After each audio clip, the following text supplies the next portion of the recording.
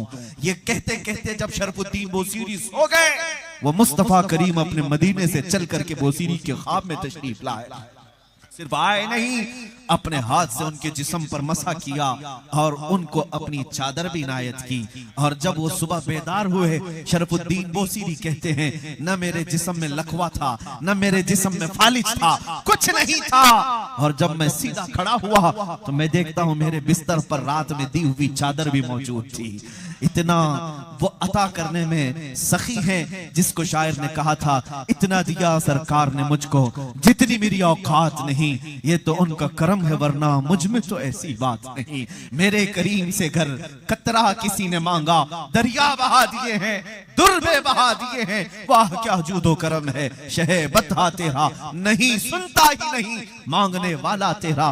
उस रसूल करीम सल्लल्लाहु तआला अलैहि वसल्लम को कुरान ने जब मददगार कहा है, हर आशिक रसूल उन्हें आज भी मददगार समझता है। मैं एक वाकया पढ़ता हूं, मेरे दिल में बड़ी तसल्ली होती है और सीना मजबूत हो जाता है। सैयदना इमाम अहमद बिन हम्बल, 4 इमामों में से बहुत बड़े इमाम हैं। उस मुहद्दिस का नाम मैं अर्ज कर रहा हूं जिनको 5 लाख हदीसें याद थी, 5 लाख हदीसों के हाफिज इमाम अहमद बिन हम्बल, लेकिन हालात के शिकार हो गए। वक्त के सालिमों ने उनके साथ बहुत बुरा बर्ताव किया है। इमाम अहमद बिन हम्बल को वक्त के खलीफा ने गिरफ्तार करके नंगी पीठ पर कोड़े मारे थे, एक हक फतवा देने की वजह से, शरीयत ताहिरा का ऐलान करने की वजह से। हर जमाने में आजमाइशें होती रही हैं, सतीजा कार रहा है अजल से ता इमरोज, शरारे बुलहबी से चरागे मुस्तफवी, हमेशा ये रहा है। जालिमों ने अपने कुव्वत को आजमाया है, ताकत को आजमाया है। वो चाहते हैं कि अपनी ताकत के बलबूते ये हमारी जुबानें बंद कर दें, हमारी आवाजों को रोक दें, लेकिन उन्हें पता नहीं है इस्लाम जिंदा होता है हर करबला के बाद। इस्लाम जिंदा होता है हर करबला के बाद। जितना ही तुम दबाओगे उतना ही ये उभरेगा। अजीजा ने गिरामी, जब इमाम अहमद बिन हम्बल को कोड़े मारे गए थे, एक बार नहीं, 2 बार नहीं, तीसरी बार। कोड़ा कोई रस्सी को नहीं कहते, चमड़े का बेल्ट होता था जिसको जब पीठ पर मारे तो चमड़ी लग कर के आ जाए। इस तरह की अजियतनाक सजा दी जाती। इमाम अहमद बिन हम्बल के दोनों हाथ जंजीरों में बंधे थे, सिर्फ लुंगी थी तहबंद और जिस्म पर कुछ नहीं था। और उनके पीठ पर जब कोड़े पड़ने लगे, बहुत दर्दनाक होता है मंजर।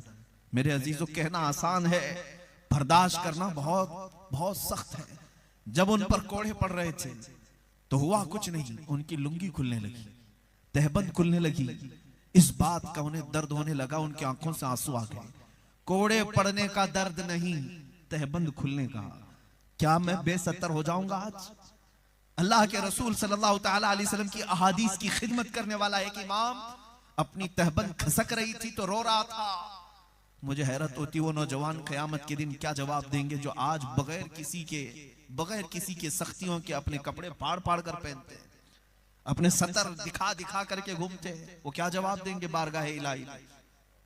तुम्हें आज किसी ने सख्ती की है कि इस तरह के कपड़े पहनो कि तुम्हारी रान भी नजर आने लगे, तुम्हारा जिस्म नुमाइश का इस कदर जो शौक जाहिर करते हो? मेरे अजीजों, बड़ी पकड़ है इसकी, सख्त तरीन पकड़ है। उस इमाम अहमद बिन हम्बल को सोचो,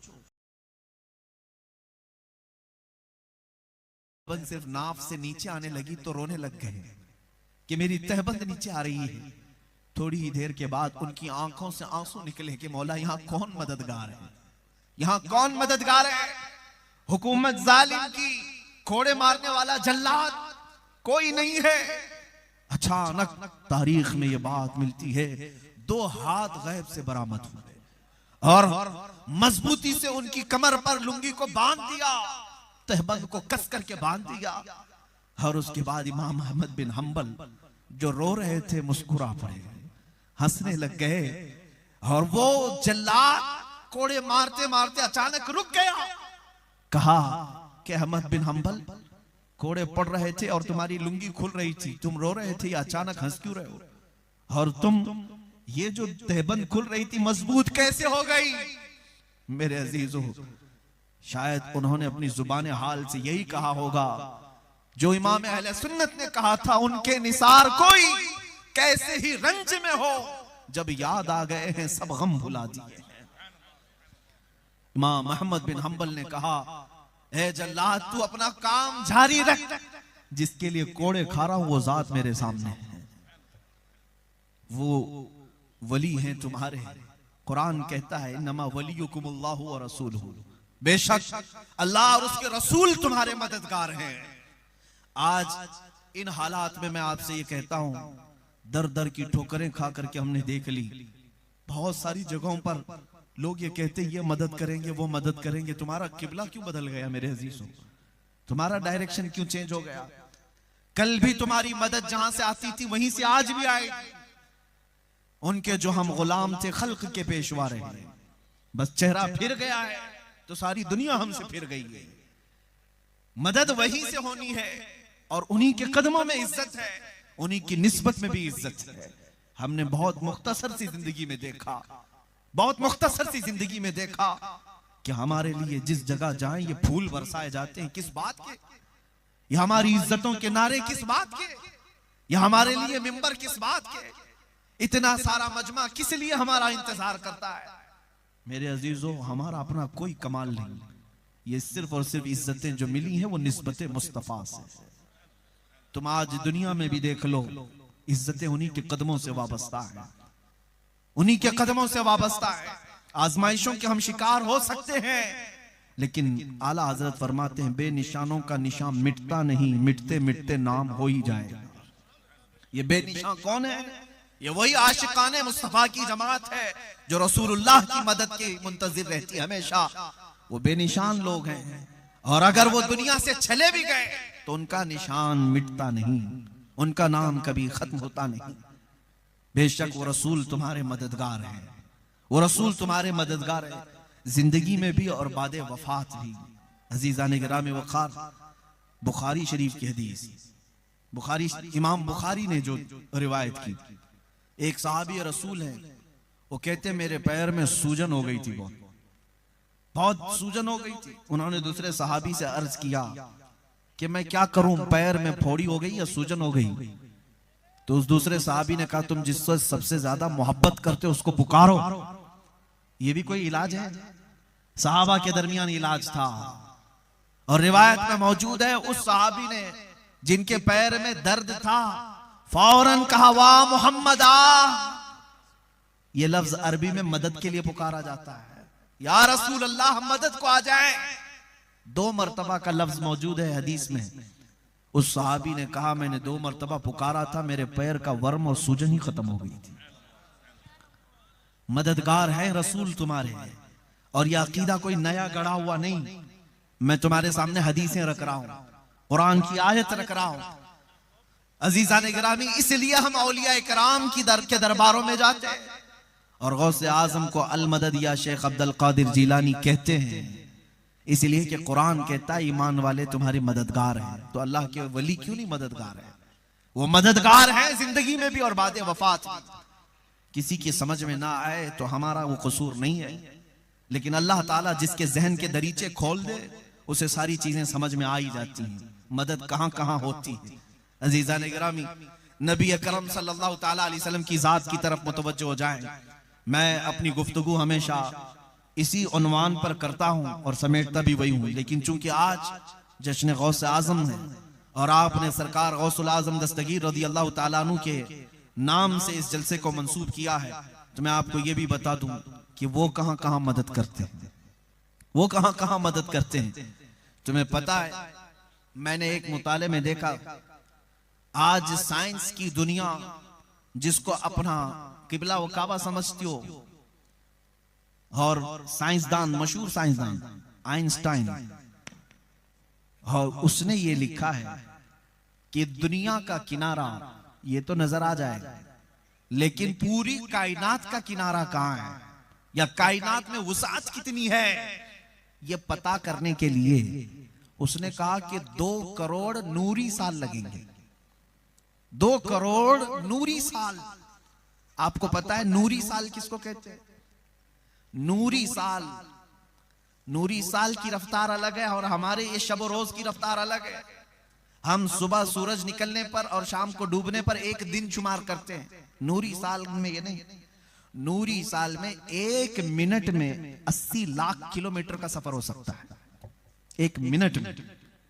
इस तरह के 2 करोड़ साल लग जाएं कायनात की वुसाअत को पहचानने के लिए। ये जो साइंस की दुनिया में रहते हैं और सुबह शाम उनकी उसी लेबोरेटरी में होती है, उनकी बात मैं कर रहा हूं। 2 करोड़ नूरी साल उन्हें लग जाएंगे।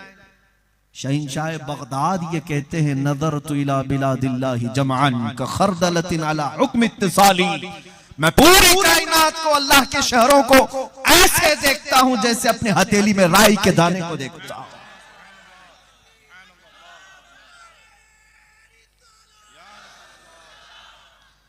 तुम दुनिया पढ़ो, मैं मना नहीं करता। तुम हमेशा साइंस को लेकर के अगर करामात से कंपेयर करना चाहो तो बहुत पीछे रह जाओगे। जिनको मेरे नबी का घोड़ा ना समझ में आए, जिनको रसूल पाक का बुराक ना समझ में आए, उन्हें मेरे मुस्तफा का सफर मेराज क्या समझ सकता है। और उन लोगों को समझाने के लिए गौसे पाक रदी अल्लाह ताला अन्हु की करामतें भी हैं। एक रिवायत हमने ये पढ़ी भी है, एक शख्स मजमे में बैठा था गौसे पाक रदी अल्लाह ताला अन्हु के, और जब आप मेराज का वाकया बयान कर रहे थे उसके दिल में खलिश पैदा हुई, ऐसा कैसे हो सकता है रसूल इतनी जल्दी जाएंगे और आ जाएंगे। और अचानक उसके पेट में मरोड़ शुरू हो गई। और वो जो है 2 वाकयात हैं अलग अलग। उसके पेट में ऐसी मरोड़ शुरू हो गई कि उसे बहुत तेज हाजत, बहुत तेज क़ज़ाए हाजत की अशद जरूरत पेश आने लगी। तो फिर अचानक उसकी आंखें बंद हुई। तो फिर वो खोल करके आंखें देखता, वो किसी जंगल में, जल्दी से उसने देखा यहाँ पानी भी बह रहा है। अपने कपड़े उतारे और अपनी हाजत पूरी किया और वहां से अपनी सफाई भी कर लिया। और वहां पर चाबियों का या कुछ गच्छा उसने दरख्त पर लटका रखा था। फिर वापस उसने अपने कपड़े पहन लिए और उसके बाद फिर जैसे ही उसने अपनी हाजत पूरी की, कपड़े पहने, आंखें खोला तो देखा वो उसी मस्जिद में बैठा है जहां गौसे पाक बयान कर रहे थे। अब हाजत कुछ नहीं लगी, पेट में भी कोई चीज नहीं थी। और उसके बाद उसने सोचा मेरा वहम था क्या, या मेरे से कुछ ऐसी चीज हो गई है जो ऊँघ आने पर मैंने कोई ख्वाब देखा हो। नहीं, ख्वाब नहीं था ना वहम था। महफिल के बाद वो उठ करके गया। फिर उसे अंदाजा हुआ मैं तो अपनी चाबियों का गच्चा वहीं भूल आया था जहां अपनी इस्तिंजा करके आया। उसे वो जगह पता थी। ढूंढते हुए गया तो बहुत दूर था, वो इलाका बहुत दूर था। चलते चलते थक गया, शाम हो गई। उस इलाके में जाकर पहुंचा तो देखा वहां पानी भी बह रहा, इलाका वही, और दरख्तों पर इसकी चाबियों का गच्छा अभी भी लटका हुआ। पता ये चला मेरे अजीजों, 400 साल के बाद मेरे मुस्तफा करीम सल्लल्लाहु अलैहि वसल्लम की आने वाला शेख अब्दुल कादिर जिलानी, वो हसनी और हुसैनी सादात में से, अगर वो अपनी मस्जिद में खिताब के दौरान बैठे बैठे किसी को अपनी मजलिस से दूर का सफर भी कराएं, उसकी हाजत भी पूरी कराएं और फिर उसे महफिल में ला सके, ये तो 400 साल बाद आने वाले गुलामों की ताकत का हाल ये है। उस मुस्तफा के कदमों की बरकत का अंदाजा क्या कर सकते हो, जिसको अल्लाह करीम ने मालिक कुल बनाकर दुनिया में भेजा है और जिसे अल्लाह तबारक व तआला ने अपनी जानिब से ये कुदरत अता की है। खुद मेरे मुस्तफा ने फरमाया, मुस्लिम शरीफ की हदीस है, इन्नल्लाह ज़वाली अल अर्द फअरा मा बैनल मशारिक़ि वल मग़ारिबि का कफ़ै।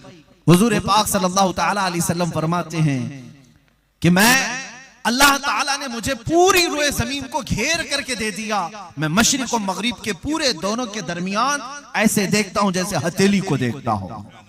अरे अजीजों, वो मददगार हैं, तभी अल्लाह ने उनके सामने ये सब चीजें समेट कर रखी हैं। अब मैं आपको बताता हूं, शेख अब्दुल कादिर जिलानी गौसे आजम बगदादी रदी अल्लाह ताला अन्हु, ये मददगार नहीं होते तो बहजतुल असरार की ये मुतवातिर रिवायतें नहीं आती। एक बात मैं आज आपके सामने रख करके जाता हूं, अल फज़लु लिमा शहीद बिहिल आदा, फजीलत तो उसकी जिसकी दुश्मन भी गवाही देते हों, दुश्मन भी गवाही देते हों। मैं आपको बताऊं, जिस जमात को करामतों का बहुत ज्यादा इनकार, वो कहते हैं ये कहानियां हैं, वो कहते हैं ये सब मनगढ़ंत किस्से हैं। मैं आपको कहता हूं, उसी जमात के एक बहुत बड़े शेख, बहुत बड़े इमाम शेख इब्ने तैमिया, जिसके पीछे पूरी जमात चलती है, जिसके पीछे पूरा का पूरा तबका चलता है, शेख इब्ने तैमिया ने ये लिखा है कि मैंने अपनी जिंदगी में इतनी करामात किसी की नहीं देखी जितनी शेख अब्दुल कादिर जिलानी की। ये कौन कह रहे हैं? शेख इब्ने तैमिया की बात मैं कह रहा हूं। अजीजान गिरामी, वो इब्ने तैमिया जब ये कह रहे हैं कि सरकार गौसे पाक शेख अब्दुल कादिर जिलानी के तसर्रुफात सबसे ज्यादा सुनने को मिले, तवातुर की हद से, जिनका इनकार करना मुश्किल है। अब आओ मैं आपको बताता हूं, मुरीदीन ने तो मदद पाया ही, और भी दूसरे लोग भी मदद पाते रहे। एक साहब हैं, वो कहते हैं मुझे तिजारत पर जाना था, मेरे शेख मुर्शिद उस वक्त बगदाद में रहते थे, वो गौसे पाक नहीं दूसरे एक बुजुर्ग हैं, उनका नाम गालिबन हम्माद था या अहमद था। उनके पास वो गया, कहा कि हुजूर मुझे तिजारत पर मुल्क शाम जाना है, मुझे आप बताइए, इस्तिखारा करके देख के बताएं। हमारा इस्तिखारा और है, औलिया इकराम का इस्तिखारा और है। वो सीधे लोहे महफूज में देखते, लोहे महफूज में देखते इसके हालात पर क्या लिखा हुआ है। उसके मुर्शिद ने कहा तू अगर जाएगा तो तेरा माल लूट लिया जाएगा और कत्ल भी हो सकता है, यानी तेरे काफिले को लूट लिया जाएगा, मारा जाएगा, मत जा। उसने पूरा काफिला तैयार कर लिया था, अब मना कर रहे हैं मुर्शिद, कह रहे हैं बड़ा हादसा हो सकता है, कश्मकश में था। और फिर इसी कश्मकश में वो गौसे पाक की बारगाह में आया, बगदाद मुकद्दस में गौसे पाक भी उस वक्त थे। कहा कि ऐसे ऐसे हालात हैं। सैयदना शेख अब्दुल कादिर जिलानी रदी अल्लाह तआला अन्हु ने देखा और कहा ठीक है तुम जा सकते हो, जा सकते हो। एक वली मना कर रहे हैं और ये कह रहे जा सकते हो। वो गया, अपनी तिजारत का सामान लेकर के गौसे पाक की जुबान पर चला तो गया, हलब पहुंचा, एक इलाका है मुल्क शाम का तिजारत का, वहां पर तिजारत किया और वहां पर सो गया रात को। वहां जब सोया तो वहां अपने पैसों की सारी जितनी भी कमाई की गठरियां थी रख करके सोया। सुबह उठा तो भूल गए, काफिले के साथ निकल गए। दूसरी जगह गया, वहां जब सोया तो ख्वाब में देखता है कि बहुत सारे डाकू आए, इनका माल लूट ली। इन्हें अभी तक याद नहीं था पैसे कहां रखे, ख्वाब देख रहे हैं माल सब लूट लिया और इन्होंने मुजाहमत की तो डाकुओं ने इन्हें खंजर घोंप दिया। जितने काफिले में थे सब वहां खून में लथपथ थे। इस घबराहट के साथ जैसी आंख खुली देखा सब सलामत है, जिस्म सलामत, कुछ भी नहीं हुआ, भयानक ख्वाब था। फिर वापस याद आया कि हमने पैसे कहां छोड़े। दोबारा लौटकर उस इलाके में आए तो उनकी गठरियां वैसी रखी हुई थी माल की, वो भी ले लिया, तिजारत किया, खूब नफा कमाया, सही सलामत बगदाद आया। बगदाद आया, अब सोच रहा था कि अब किससे पहले जाकर के मिलूं, अपने मुर्शिद से या सरकार गौसे पाक से। इसी असना में कश्मकश में था कि उसके मुर्शिद सामने से आने लगे। कहा क्या सोचता है कि मुझसे मिलूं या शेख अब्दुल कादिर से? तेरे ऊपर हक बनता है कि पहले शेख अब्दुल कादिर से मिल। क्यों? मैंने जो देखा था वो गलत नहीं देखा था, तेरे तकदीर में, तेरे हिस्से में लिखा हुआ था लौहे महफूज में कि ये सफर करेगा तो वहां पर जाने के बाद इसके साथ हादसा होगा, इसका माल लूटा जाएगा और कत्ल गारत होगी। ये लिखा हुआ जरूर था, मैंने देखा है, लेकिन जा शुक्र कर और शेख अब्दुल कादिर जिलानी का शुक्र कर, इसलिए कि उन्होंने एक रात में 70 बार तेरे लिए दुआ करके उस तकदीर के लिखे हुए को बदलवाया मेरे अजीजों।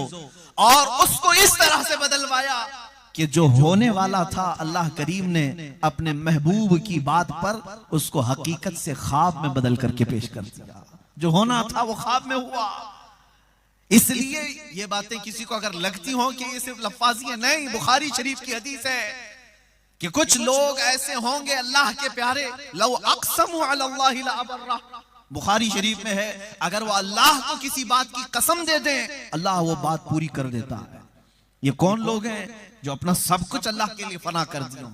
मेरे अजीजों, हमारे और तुम्हारे चाहने से अगर कुछ नहीं होता तो अपने अक्लों पर कयास मत करो कि हम भी बहुत दुआ करते हैं, हमारे से तो कुछ टलता नहीं।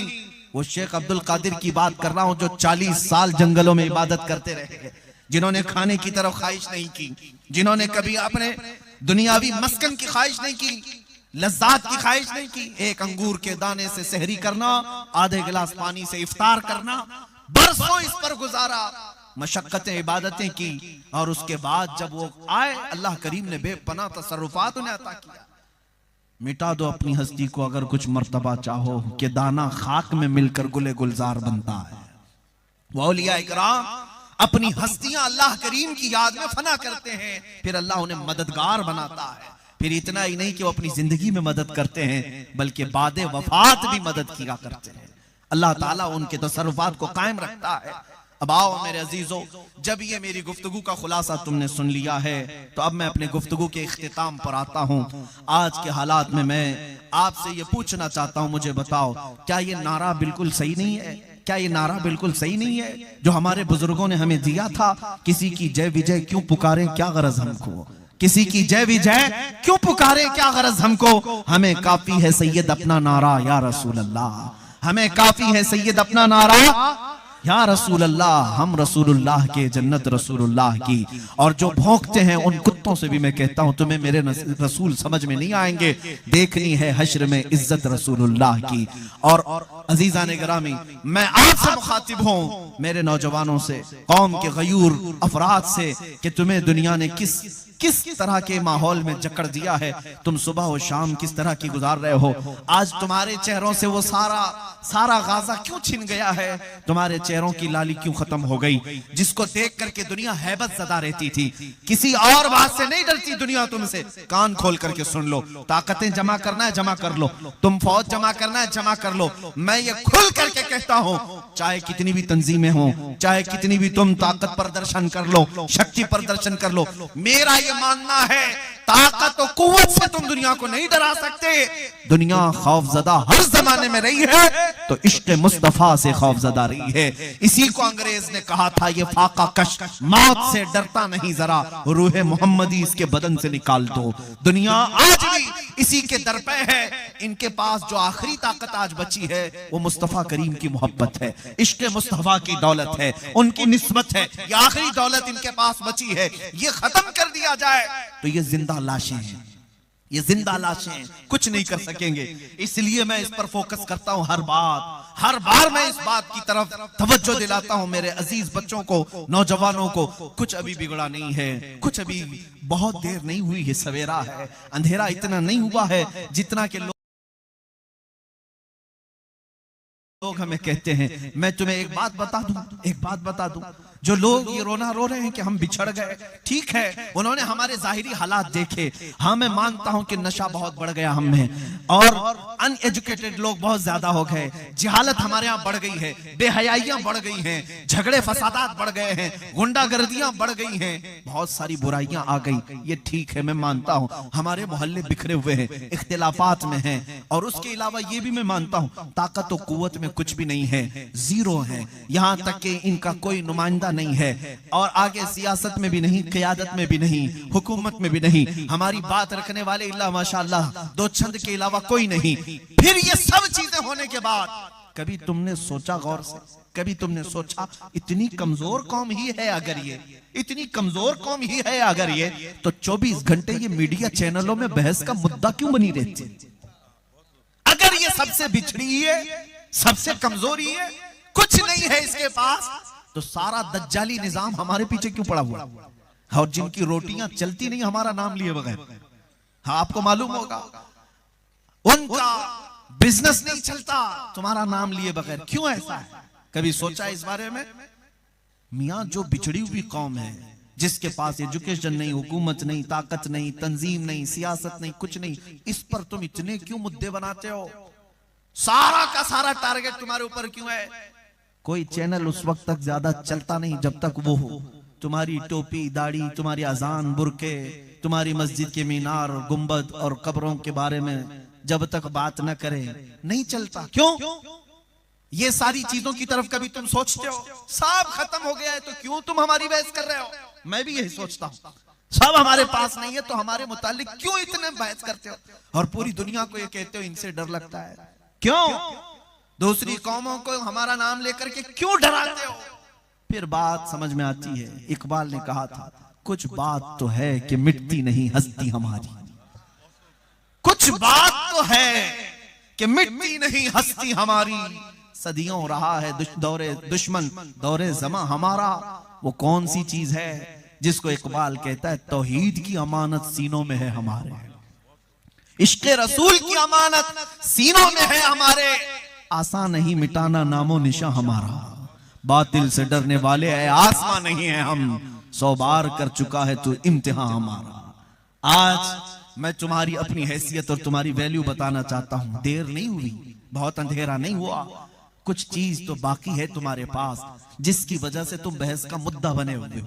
वो कौन सी चीज है वो शायद तुम्हें अंदाजा नहीं लेकिन पूरी दुनिया जानती है। मैं उसकी प्रैक्टिकल मिसाल बताता हूं। प्रैक्टिकल मैं अक्सर कहता हूं तो कुछ लोगों को डर लगता है लेकिन मैं खुल करके बात कहता हूं।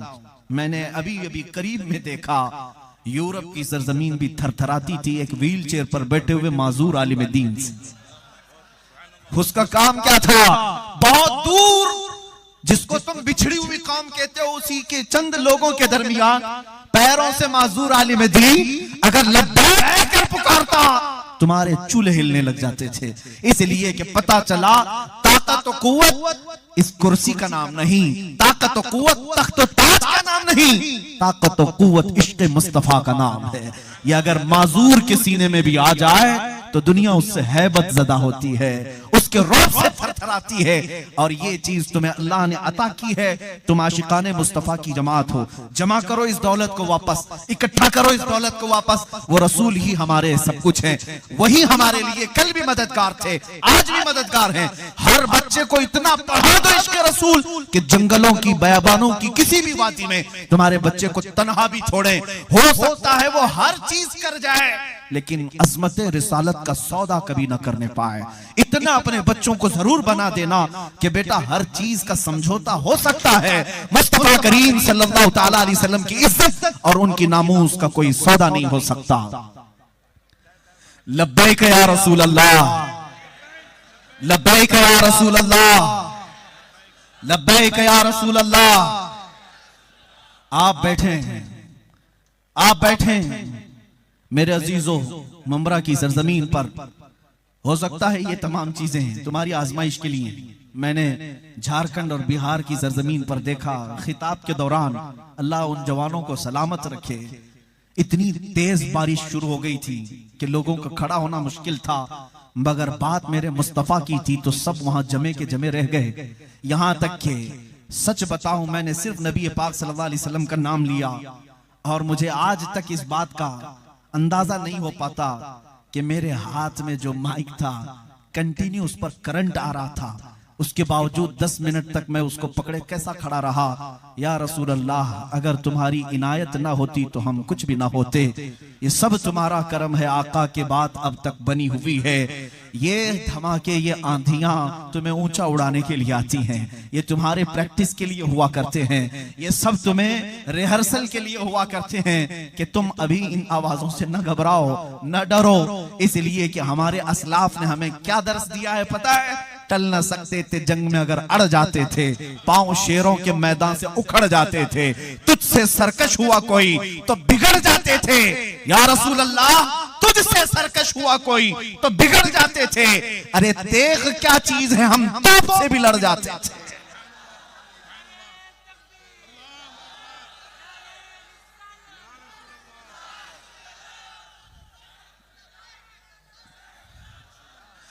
दुनिया ने मंजनीक में पत्थर डाल करके उड़ाते हुए लोगों को देखा होगा।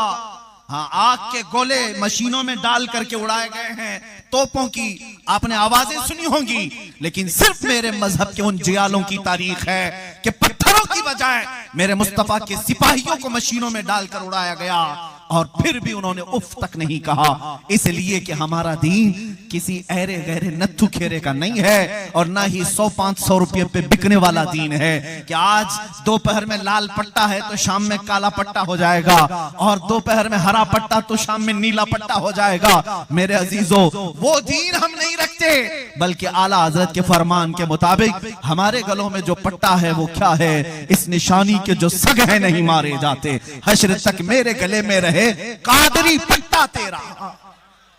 हमारे गले में जो है वो कादरी पट्टा। ये निस्बत ये बिकती नहीं है। इस बात पर तुम अज़्म के साथ रहो, इंशाअल्लाह अज़ीज कुछ नहीं होगा, कुछ नहीं होगा। हालात डराते बहुत हैं, कुछ लोग डराते हैं जिनके दिलों में खौफ और हिरास है। अजीजा ने गिरामी, इस्लाम शुरू से इन तमाम हालात का मुकाबला करता आया है। आज तो तुम लाखों की तादाद में हो, जब 40 की तादाद में थे तब बिलाल हबशी को खौफ नहीं होता था, वो पत्थरों के नीचे सो करके भी अल्लाहु अकबर कहते थे।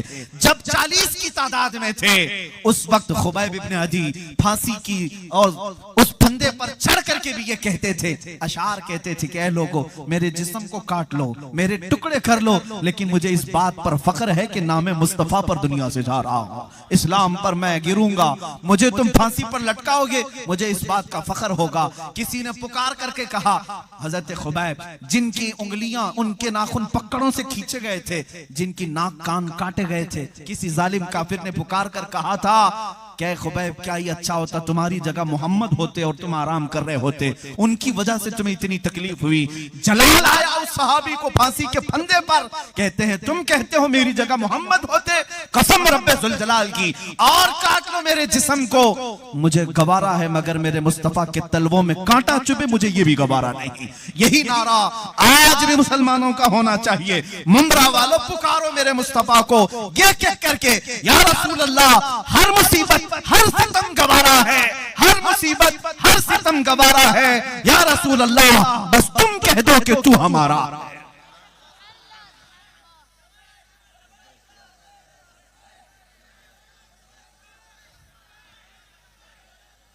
बस मेरे अजीजों, मैं अपनी गुफ्तगू को यहां पर समेट रहा हूं। ये दर्स देते हुए जी लिया बहुत रंगीनियों में, बहुत रानाइयों में, बहुत कुछ दुनिया की रानाइयां देख ली तुमने। आओ मेरे मुस्तफा के हुस्न की तरफ भी आओ, आओ नबी पाक सल्लल्लाहु